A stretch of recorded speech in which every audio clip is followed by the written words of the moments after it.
오늘 제목을 한번 같이 읽겠습니다. 시작. 지혜로운 자와 어리석은 자. 여러분, 하나님 앞에 가시면 하나님 앞에 어떤 칭찬을 받고 싶으십니까? 혹은 하나님 앞에 가서 우리가 꼭 듣지 말아야 할 말은 무엇일까요? 그게 잘 상상이 안 되면 여러분, 사람들에게서 가장 받고 싶은 칭찬이 무엇입니까? 혹은 사람들에게 제일 듣지 말아야 할 말이 무엇일까요? 저는 제일 듣고 싶은 말이요, 참 우리 목사님 지혜롭다 하는 말입니다.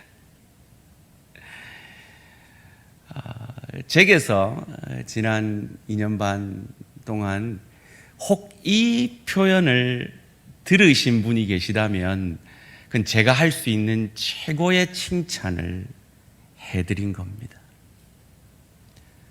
제가 꼭 들어서는 안 되겠다 싶은 말이 있는데 참 어리석다라는 말입니다. 소원합니다. 우리 대양의 모든 가족들은 하나님 앞과 사람 앞에서 지혜롭다 하는 칭찬 들으시기를 주님의 이름으로 축원합니다. 예배서 강해가 몇 달 만에 다시 시작되었습니다. 정리를 좀 하고 가야겠죠. 예배서 1장에서 3장까지는 교리, 즉 복음이 무엇인지를 우리에게 가르쳐 주었습니다. 그리고 그 복음을 받은 자가 어떻게 살아야 하는가를 4장에서 6장까지 우리에게 가르쳐 주고 있습니다.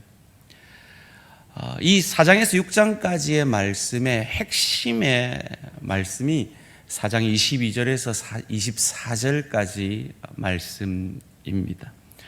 너희는 유혹의 욕심을 따라 썩어져가는 구습을 따르는 옛사람을 벗어버리고 오직 너희의 심령이 새롭게 되어 하나님을 따라 의와 진리의 거룩함으로 지으심을 받은 새 사람을 입으라. 줄이면 옛사람을 벗고 새 사람을 입으라 하는 것이 이 에베소서 4장에서 6장 말씀의 기초가 되어지는 말씀입니다. 옛사람이 어떤 사람이라고 했습니까? 기억나십니까? 자기 배가 신인, 그래서 자기 자신만을 위한 이기적인 삶을 사는 삶이 옛사람의 삶이요, 예수를 만나기 전에, 예수를 믿기 전에 우리는 다 그러한 삶을 살 수밖에 없었던 자였습니다. 그러나 예수를 영접하고 예수를 주인으로 삼은 하나님의 사람들은 이제 새 사람이 되었습니다. 그러므로 날마다 새 사람을 덧입어야 하는데, 새 사람이 무엇입니까? 자신을 주신, 그래서 우리를 살려내신 예수님을 닮아 이타적인 삶으로 가정에서, 일터에서, 주의 교회에서 복의 통로, 은혜의 통로가 되어짐으로 예수님처럼 유익게 하는, 살려내는 삶을 사는 것이 새 사람의 삶입니다. 이 새 사람을 입으라 하는 이 표현을 오늘 본문 15절에서는 이렇게 표현해 주고 있습니다. 그런즉 너희가 어떻게 행할지를 자세히 주의하여 지혜 없는 자 같이 하지 말고 오직 지혜 있는 자 같이 하여. 여기서 어떻게 행할지를 이라는 이 단어를 빌립보서 1장 27절에 원문으로 보면 동일한 단어를 쓰고 있는데요, 어떤 단어인지 한번 찾아보십시오. 오직 너희는 그리스도의 복음에 합당하게 생활하라. 이는 내가 너희에게 가보나 떠나 있으나 너희가 한 마음으로 서서 한 뜻으로 복음의 신앙을 위하여 협력하는 것과.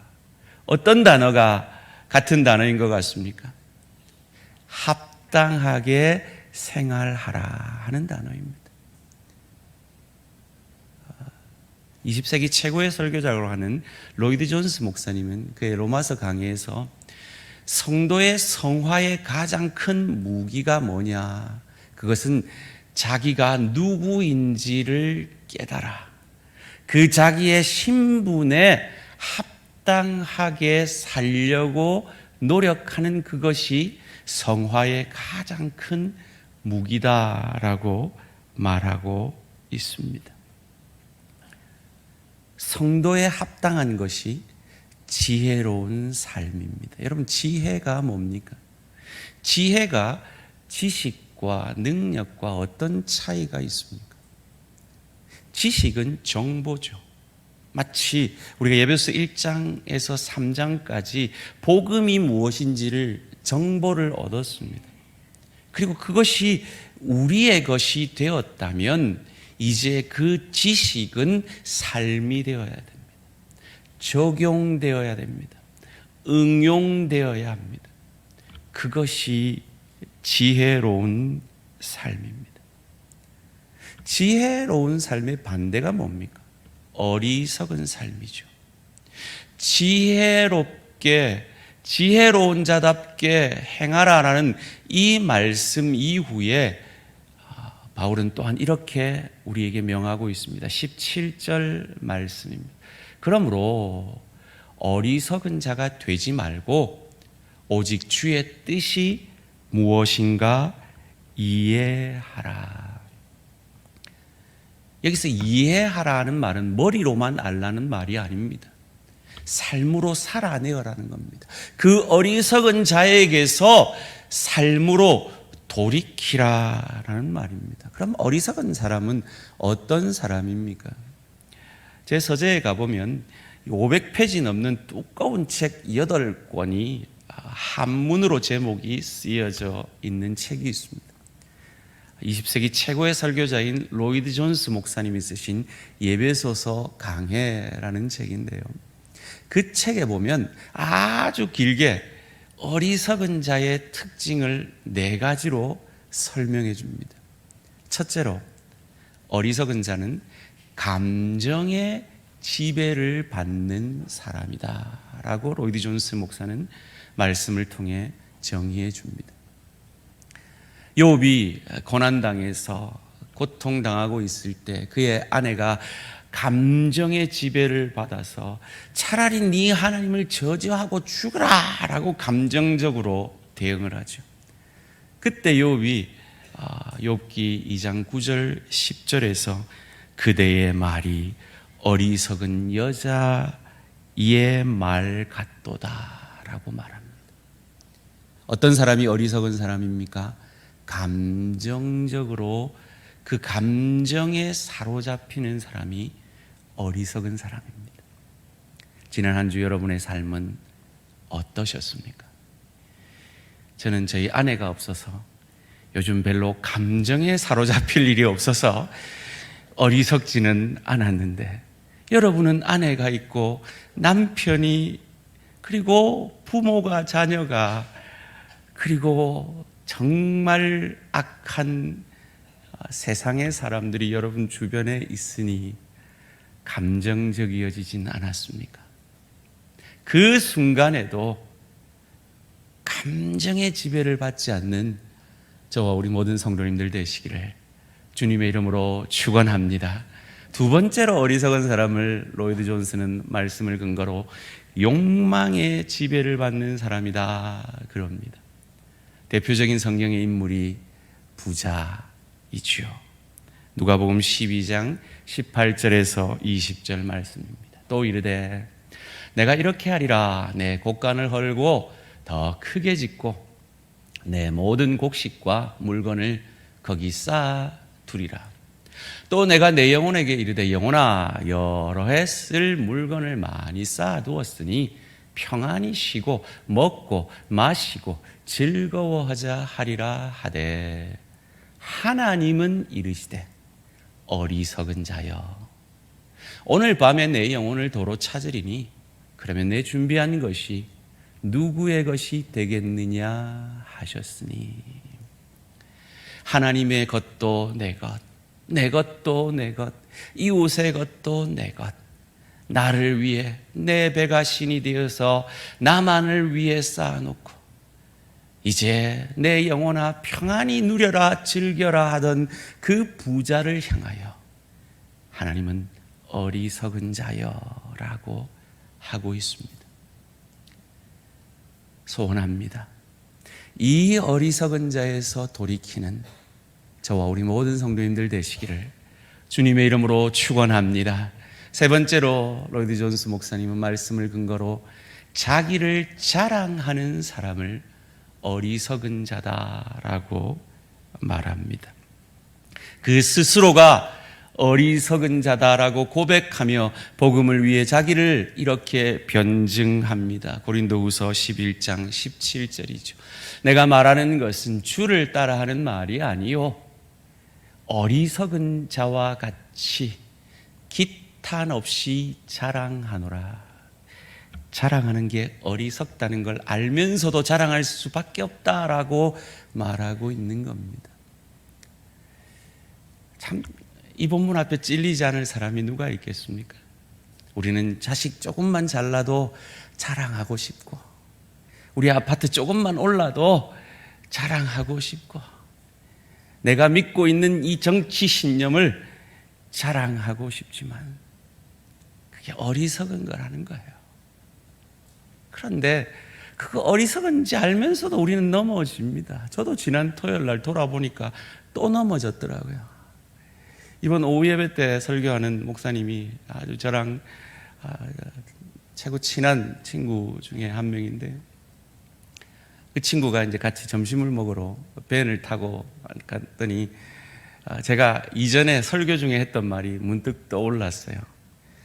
우리 강도사님, 총각인 우리 강도사님한테 내가 옛날에 대학교 때 인기 되게 많았대 이랬던 게 떠올랐어요. 저도 모르게 강도사님 내 말이 거짓말인지 참말인지 한번 물어볼래? 이랬던 거예요. 그랬더니 그 친구가 제가 얼마나 인기가 많았는지를 막 얘기해 주는 거예요. 근데 그 얘기를 듣고 있다가 제가 오늘 할 설교가 퍼뜩 생각이 났어요. 어찌나 부끄러웠든지. 우리는 그런 어리석음에 사로잡힐 때가 많이 있습니다. 여러분 자랑하고 싶을 때 그것이 어리석은 것인지 알고 그것이 내 지체에게 덕이 되지 않고 그 자랑을 진정 함께 기뻐해 줄 수 있는 지체가 아니라면 우리의 입술을 닫으시는 저와 우리 모든 성도님들 되시기를 주님의 이름으로 축원합니다. 네 번째로 이 로이드 존스 목사님은 말씀을 근거로 자신의 열심을 의뢰하는 사람이 어리석은 자다라고 말합니다. 여러분 열심은 참으로 귀한 겁니다. 열심이 있는 사람이 신앙이 자라기 마련입니다. 열심은 중요한 겁니다. 그래서 그 열심을 가지고 새벽 기도를 오는 것, 보통 열심으로 할 수 있는 게 아닙니다. 그런데 그게 자기 열심일 때 어리석어지는 거예요. 그것이 아무리 선하더라도 말이죠. 그것이 자기 열심일 때 나타나는 게 내 새벽 기도 왔대. 근데 왜 니는 안 오는데? 이렇게 나타난단 말이에요. 헌금을 드린다는 것, 시베이를 하고 기도헌금을 하고 하나님 앞에 감사의 예물을 드린다는 것, 성교를 위해 헌신한다는 건 이 열심 있는 신앙인이 할 수 있는 겁니다. 그런데 그 열심이 자기 열심이 되어질 때 나는 기도헌금 하는데 왜 니는 안 하노? 이렇게 되어진다는 거예요. 그것이 선한 동기로 하는 권유라면 모르지만 그것이 자기 열심을 자랑하는 것이라면 그건 어리석은 것이 됩니다. 바울 자신도 그런 자신에 대해서 이렇게 고백합니다. 로마서 10장 2절입니다. 내가 증언하노니 그들이 하나님께 열심히 있으나 올바른 지식을 따른 것이 아니니라. 왜 내 자식 자랑하고 내 부자랑하고 내 정치 신념 자랑하고 내 인기 있었던 거 자랑하는 게 그게 어리석은 거냐 하면 하나님에 대한 바른 지식으로 하는 게 아니기 때문이에요. 하나님이 누구십니까? 사랑의 하나님이죠. 그래서 그것을 듣는 사람이 그것을 사랑으로 느끼지 못하다면 그건 인간의 열심인 겁니다. 하나님의 열심이 아닌 것입니다. 바울은 복음을 변정하며 자기를 공격하는 사람들을 위해서 자기의 자기됨을 자랑하면서 이렇게 고백합니다. 사도행전 22장 3절입니다. 나는 유대인으로 길리기아 다소에서 났고 이 성에서 자라 가말리엘의 문화에서 우리 조상들의 율법의 엄한 교훈을 받았고 오늘 너희 모든 사람처럼 하나님께 대하여 열심히 있었던 자라. 그런데 그 열심으로 내가 뭐 했는 줄 아느냐? 하나님을 위해 하나님을 핍박했다. 인간의 열심은 이렇게 어리석음을 만들어 내는 것입니다. 소원합니다. 인간의 열심이 아니라 하나님의 열심으로 가정에서, 일터에서, 주의 교회에서 삶의 예배드리는 저와 우리 모든 성도님들 되시기를 주님의 이름으로 축원합니다. 왜냐하면 우리가 어리석은 삶을 사는 건 마치 하나님 없는 것 같이 사는 것이기 때문입니다. 그것을 시편 기자는 시편 14편 1편에서 이렇게 말합니다. 어리석은 자는 그의 마음에 이르기를 하나님이 없다 하는도다. 그들은 부패하고 그 행실이 가증하니 선을 행하는 자가 없도다. 바울은 오늘 본문 가운데 이렇게 말합니다. 17절 말씀. 그러므로 어리석은 자가 되지 말고 주의 뜻이 무엇인가 이해하라. 이 말씀이 육신이 되어져서 내 감정에 사로잡히는, 내 욕망에 사로잡히는, 나를 자랑하는, 내 열심으로 사는 그 어리석음에서 돌아서 하나님의 살아계심을 증거해내는 저와 우리 모든 성도님들 되시기를 주님의 이름으로 축원합니다. 그렇다면 그 어리석음에서 돌아서 지혜로운 삶은 어떤 삶입니까? 첫째로 세월을 아끼는 사람이 지혜로운 삶을 산다라고 오늘 본문이 말합니다. 16절 말씀입니다. 세월을 아끼라. 때가 악하니라. 우리 장로님 기도하신 대로 세상은 만만치가 않습니다. 우리가 세월을 아끼지 않으면 이 세상은 우리를 삼키는 세상입니다. 그래서 아끼라라는 말은요, 엑사고라조라는 말인데요, 기회를 다 사버리라라는 겁니다. 여기서 세월은 헬라 개념에서 시간은 두 가지 개념이 있다고 제가 자주 말씀드렸죠. 크로노스, 물리적 시간을 말하고 카이로스, 기회의 시간을 말하는데 여기서 말하는 세월은 이 카이로스, 기회를 말합니다. 우리의 생애, 우리의 생명이 연장되어지는 이 삶의 기회를 다 사버리라, 낚아내어라. 너희가 원하는 풍요의 축복의 시간만을 귀한 것으로 여기지 말고 우리가 원치 않는 깊이의 축복의 시간도 그것이 결코 저주가 아니라 하나님을 믿는 그리스도 예수의 사람의 삶은 그 어떤 것도 저주가 아니라 하나님의 일하심의 깊이의 축복의 시간인 것을 알아. 그 아픈 현실을, 그 아픈 관계를, 그 육신의 연약을 재해석해 내므로 그 깊이의 축복의 시간을 통해 그리스도 예수의 형상까지 자라가는 저 좋은 천국을 누리고 즐길 수 있는 실력자로, 인격자로 빚어져 가는 기회로 만들어내는 지혜로운 저와 우리 모든 성도님들 되시기를 주님의 이름으로 축원합니다.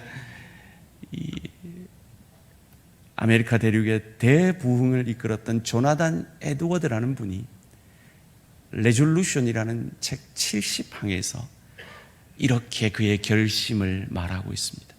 한순간이라도 헛되이 보내지 않고 내 힘껏 가장 유익되게 시간을 이용할 것을 결심합니다. 여러분, 이 결심을 했을 때 조나단 에드워드가 20살이었습니다. 놀라운 거죠. 참으로 시간을 방탕으로 보낼 수 있는 이 20살의 나이에 한순간도 내가 헛되이 세월을 보내지 않겠다라고 결단했던 것입니다. 소원합니다. 이 조나단 에드워드의 결심이 오늘 이 말씀을 듣는 저와 우리 모든 성도님들의 결심이 되어지기를 주님의 이름으로 축원합니다.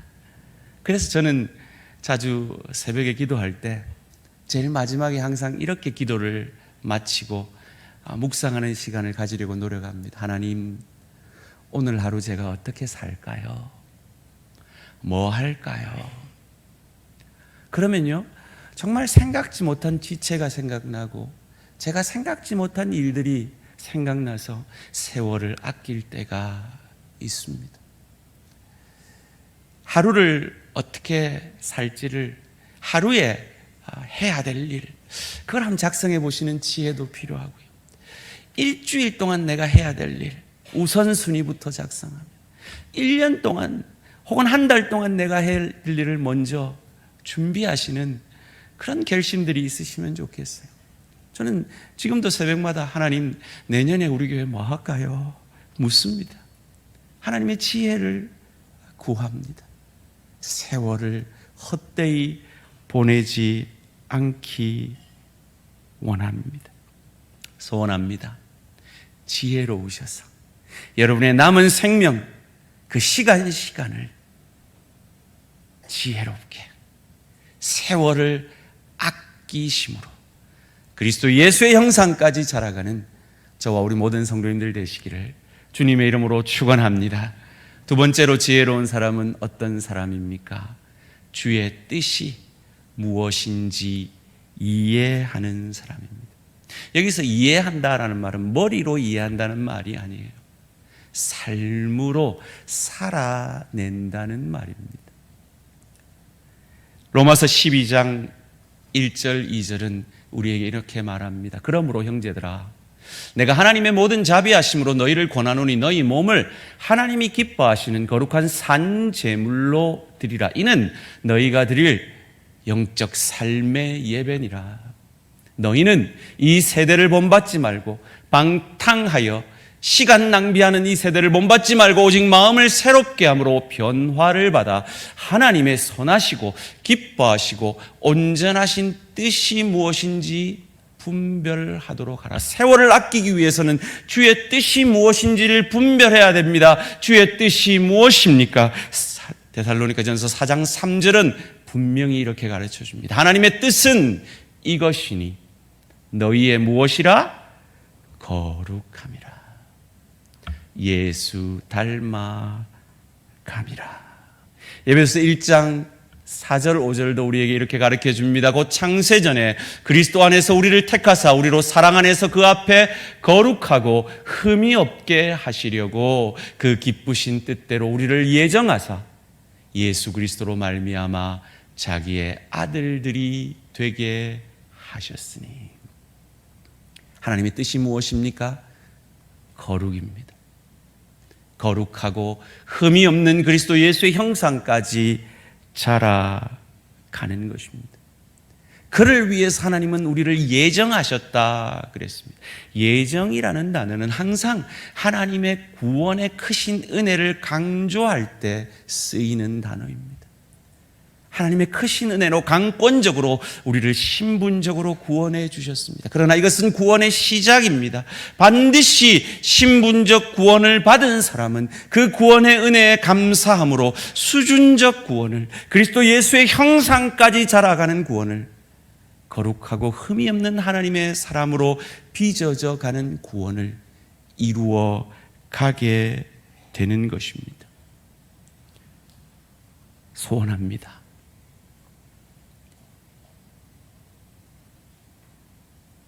하나님의 항상 오르심을 믿으시기를 주님의 이름으로 축원합니다. 그래서 혹 내 눈에 하나님이 틀려 보여도 그 하나님의 뜻대로 하면 자존심 상할 것 같고 내가 손해보는 것 같을지라도 그때도 하나님의 편을 드는 저와 우리 모든 성도님들 되시기를 주님의 이름으로 축원합니다. 왜요?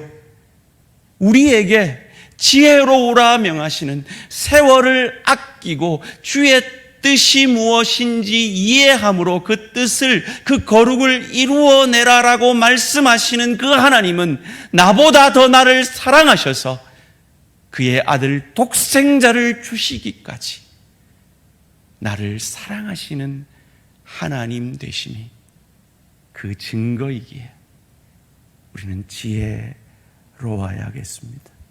문제는 우리가 아무리 노력해도 우리는 지혜롭지 못할 때가 많지 않습니까?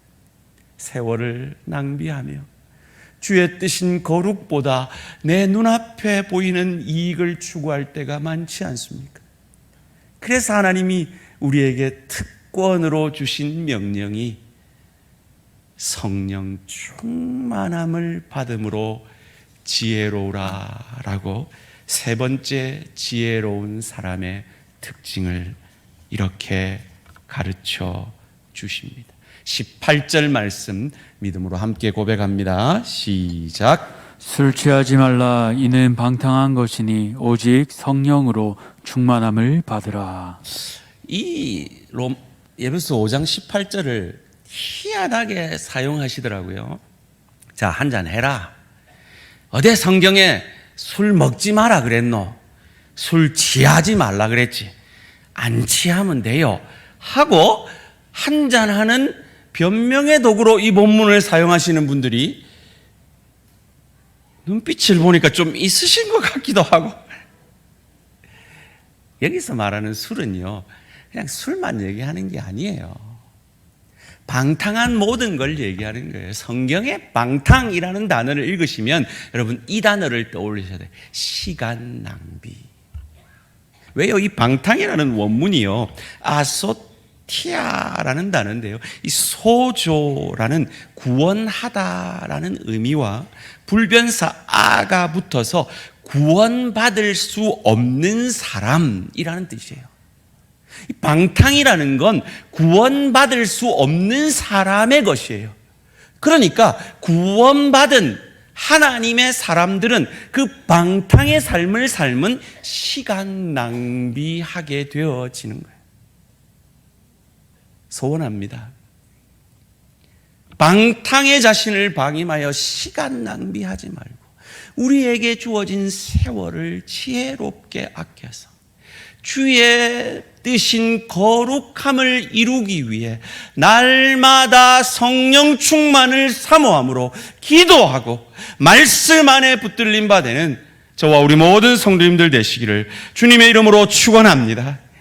이 성령이라면 좀 우리가 부담스러워지죠. 뭔가 뜨거운 불 받아야 될 것 같고 그러지 않습니까?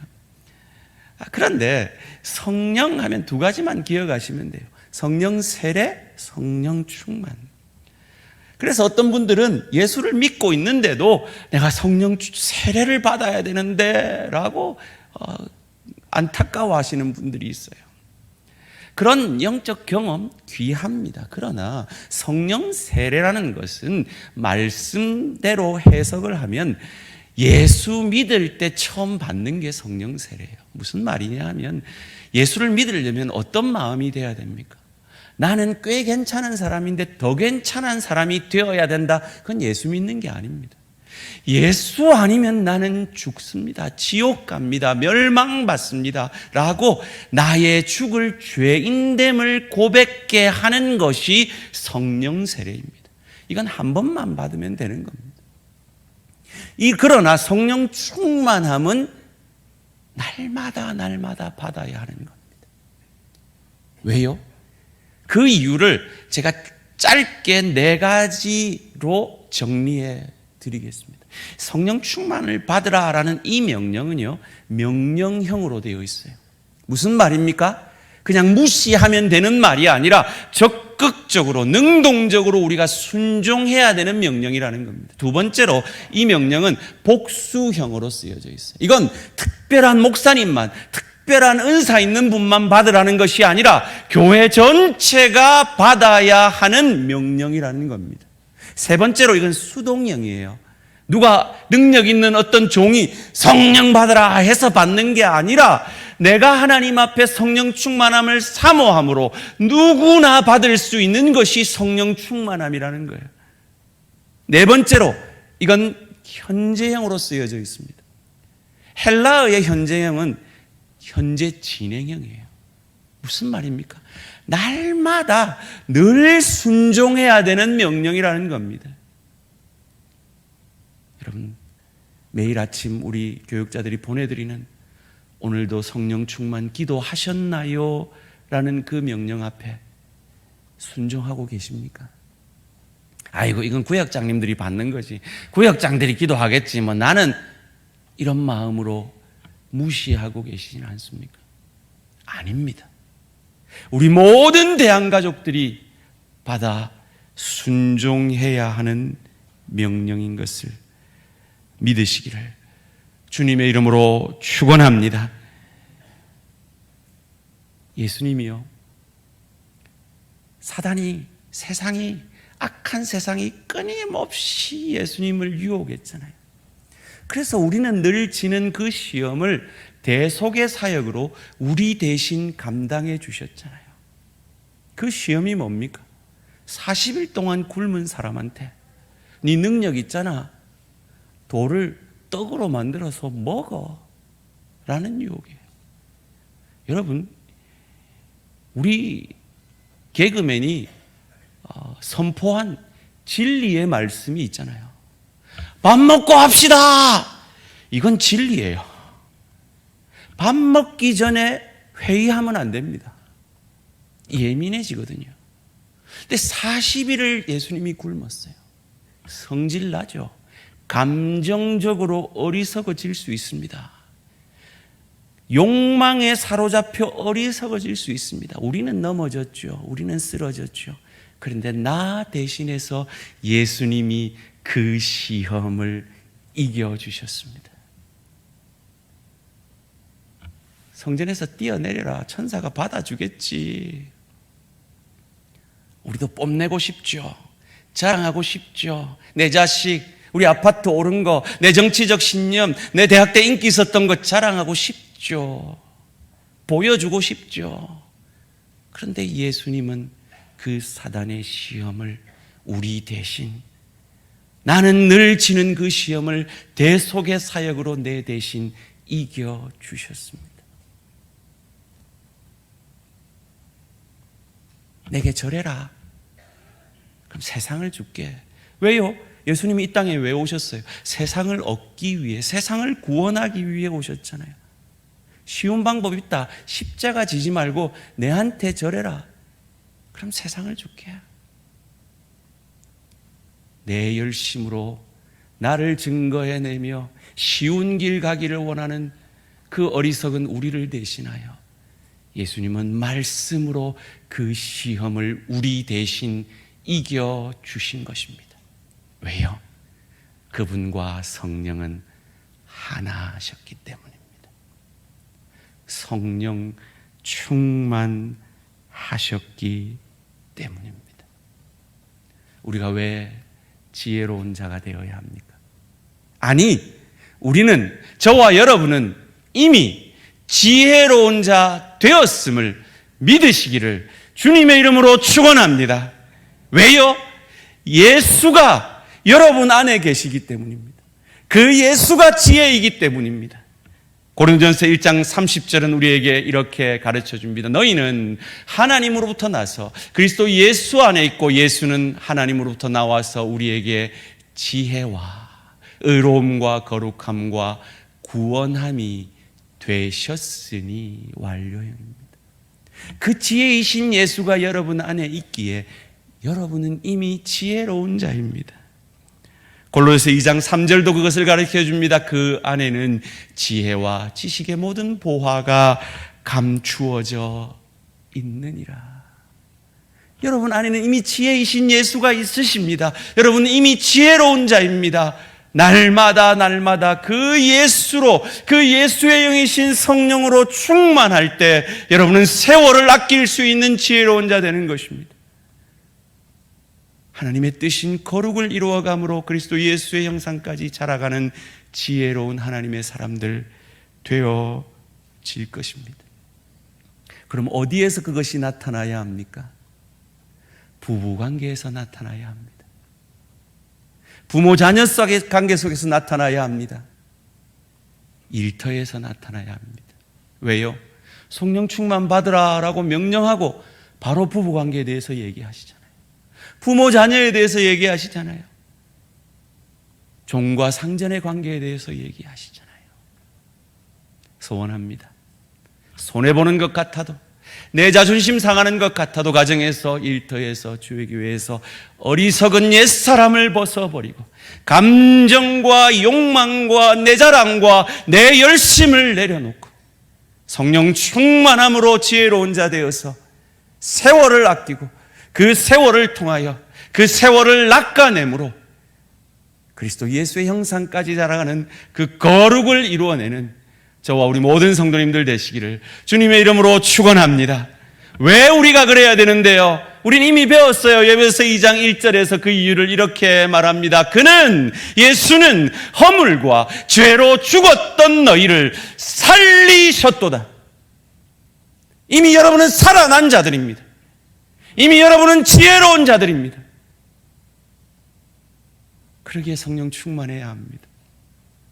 여러분 중에 혹 우리 교역자들이 보내는 오늘도 성령 충만 기도하셨나요? 라는 그 문자 앞에 아이고 내 하나쯤 안 하면 어때?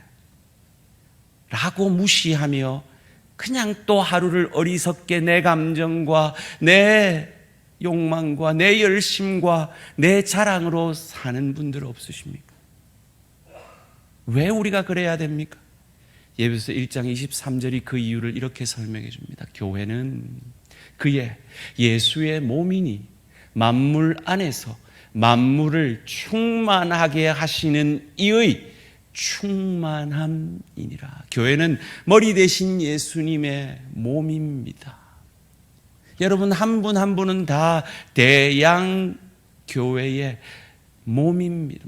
그리스도의 몸인 대양교회의 지체들입니다. 예수님이 지금 뭐라고 얘기하시는 겁니까?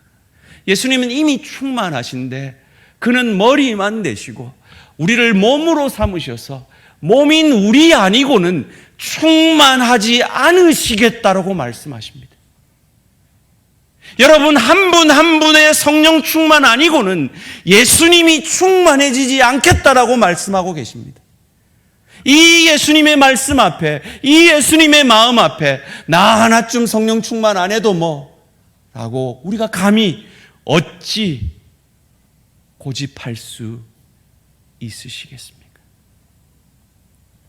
우리 모든 대양가족들은 날마다 성령 충만함을 사모함으로 말씀과 기도 가운데 내 마음의 왕자를 내어드림으로 지혜로운 세월을 아껴 그리스도 예수의 형상까지 자라는 하나님의 뜻인 거룩을 이루어내므로 이 하루살이 같은 인생을 마친 이후에 저 좋은 천국을 예수의 왕국인 그 나라를 더 누리고 더 즐기는 하늘을 상급받으시는 저와 우리 모든 성도님들 되시기를 주님의 이름으로 축원합니다.